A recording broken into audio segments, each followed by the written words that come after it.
मैं पर्वत पर नहीं रहता तो मैं ये साधना नहीं कर सकता था। नीचे इतनी प्रतिकूलता चूँकि मुझे गर्मी बहुत लगती है। यही सवाल है महाराज जी, यही सवाल है महाराज जी, बिल्कुल। और पर्वत पर रहने से अब मैं शाम को 6 बजे पर्वत रोज़ आधे घंटे बाहर पट्टी पर बैठता था।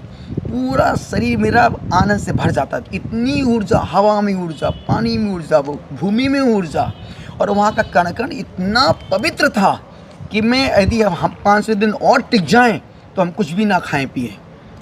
ऐसी अंदर की मतलब भूख भी ऊपर जाके मिट जाती है। जैसे पर्वत की सबसे बड़ी विशेषता ना, पर्वत की विशेषता क्या है कि बुढ़ा चढ़ता जवान हो जाता है, जवान चढ़ता है तो बच्चा बन जाता है।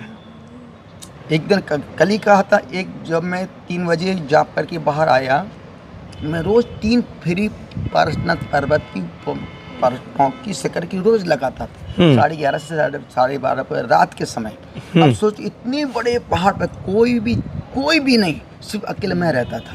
ना कोई मेरे बच्चे, कोई नहीं, कोई स्टाफ गार्ड, सब नीचे पड़े रहते थे। और उस समय रात में 7 के बाद पर्वत पर जब वहाँ जाना मतलब सांप की बिल में हाथ डालने जैसा है। अब मैं 3 बजे गुफा से बाहर निकल के आया, मैं ऊपर फेरी करने जा ही रहा था तो एक बूढ़ी माँ लकड़ी टेकते, हमने कहा हूँ कितनी रात में बोले बेटा मैं रोज़ 2 महीने से रोज़ तुमको देखने के लिए आती हूँ, तुम दिखता ही नहीं है। हमने कहा मैं तो यहीं रहता हूँ, तुम कहाँ देखती है? बोले मैं जब आती हूँ तब तुम देखती नहीं, जब मैं निकलती तब तुम बाहर निकलते हो। तो हमने कहा कहाँ जा रही? बोले बेटा मैं तुमको देखने आई थी, मैं तुम्हारे दर्शन कर लिए, अब मैं अंदर दर्शन करने जा रही हूँ। अब दरवाजे बाहर से बंद थे, वो माँ अंदर चली गई। हमने देखो ये बुढ़िया अकेली यार 95 साल की, अंदर कहाँ गई? और जैसे अंदर जाके देखा, अंदर कोई था ही नहीं। वो कौन सी अदृश्य शक्ति थी? मुझे लगा कि देखो ये पर्वत की शक्तियाँ हैं। अब वो शक्तियाँ माँ भी हो सकती है, कोई भी हो सकता है। ऐसी घटना मेरे साथ, मैं तुमको घंटों सुनाऊँ तो तुम घंटों सुन के पागल हो जाओगे। और रोज़ आरती के बाद जब बड़ा मंदिर बंद हो जाता था, शक्तियों का आवागमन आरती के बाद ही होता था। एक दिन 26 मई की बात है शायद, मैं बाहर समय करने बैठा था, रात के 8 बज रहे थे। एक व्यक्ति ऊपर से नीचे उतर रहा था। हमने कहा अभी मंदिर बंद हो गया, अब नीचे कौन जा रहा है? तो एक व्यक्ति उभर के उसने कुछ नहीं बोला। तो मैं उसके पीछे जो नीचे गार्ड का रूम बना है जहाँ लोग चप्पल जूते खोलते हैं, मैं वहाँ तक उसके पीछे गया। हमने पर देखो पगला एक कौन आदमी है? टॉर्च मेरे हाथ में थी। वो बंदा जो श्वेतंबर समाज के गार्ड रूम बना है, वो बंदा वहाँ घुस गया।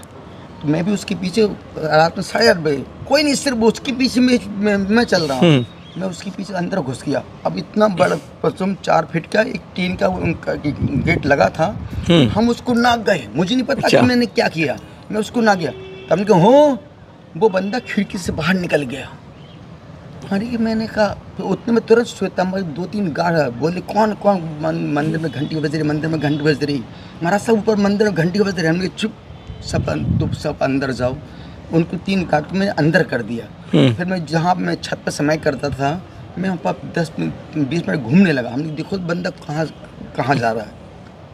फिर जब मैं वापस ऊपर आने लगा तो एक व्यक्ति सफ़ेद कपड़े में वापस ऊपर कोई चढ़ रहा है। तो हमने कहा ऊपर कौन जा रहा है?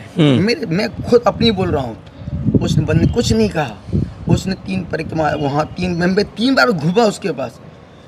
फिर हमने क्या बाबा क्यों मुझे परेशान करते हो? मैं तो यहाँ साधना करने के लिए आया हूँ। कोई बोलता है परेशान कौन कर रहा है? शुरुआत किसने की? अच्छा, तुम ना मेरे पीछे आते ना मैं ये सब करता। फिर मुझे माफ़ करना, मैं क्षमा चाहता हूँ और मैं अपनी फिर मैं समय करने बैठ गया। अब पौने 12 बजे फिर कोई मेरे दरवाजे नॉक करता है, जब कोई भी नहीं। और मेरा नेचर था, मत पता, मेरे दिमाग में एक सूत्र था, न में मृत्यु कुटुर्वती, जब आत्मा मरता ही नहीं तो डर किस बात का? जब मैं मरना ही नहीं, मैं किससे डरूं? दरवाजे खोले, कोई नहीं था। एक पानी की बोतल आधा लीटर भरी मेरे गेट के पास गिरती है। हमने कहा यार पौने 12 बजे ये पानी की बोतल यहाँ कौन रख गया? हमने उस बोतल उठाया और नीचे फेंक दिया। फिर वही बोतल 20 मिनट बाद फिर वही बोतल गेट के पास तेज़ हवा में वहीं घूम रही। हमने कहा यार इस बोतल को भी नीचे फेंका था हमने, उतनी पानी इसमें। फिर ऊपर कहाँ से आ गई है, फिर उठाया, फिर उसको नीचे फेंक दिया हमने। तीसरी बार 1:45 का समय था, हमने कहा यार ये बाटल, फिर वो वही बाटल गेट के पास पड़ी थी। हमने कहा यार कोई खेल मेरे साथ कोई खेल खेल रहा है। हमने उसको उठाया, हमने कहा देख भाई मुझे क्षमा करो, मुझे परेशान मत करो, जो भी हो आप अपना काम करो, मैं अपना काम करूँ। फिर मैं अपने उस रूम से निकल नीचे गुफा में जाप करने बैठ गया। ऐसी घटना सरस जी आप सुनेंगे तो आप पागल हो। ये तो